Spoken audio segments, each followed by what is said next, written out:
নমস্কার, আমি জয়শ্রী। আপনাদের অনেক অনেক স্বাগত। দীর্ঘ বেশ কিছুদিন পর একটা ভিডিও নিয়ে এলাম। গত প্রায় 1.5 মাসের উপর ধরে আমাদের এই কলকাতায় যে সমস্যা চলছে, যে পরিস্থিতির মধ্যে দিয়ে আমরা চলছি, সত্যি কথা বলতে কি ভিডিও করার যে আগ্রহটা সেটা যেন কোথাও পাচ্ছিলাম না।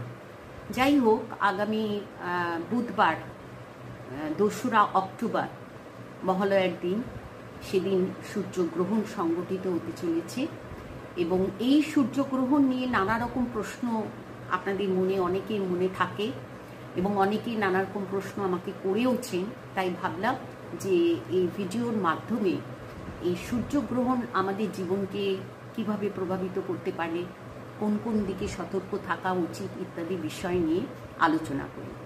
তাই আজকে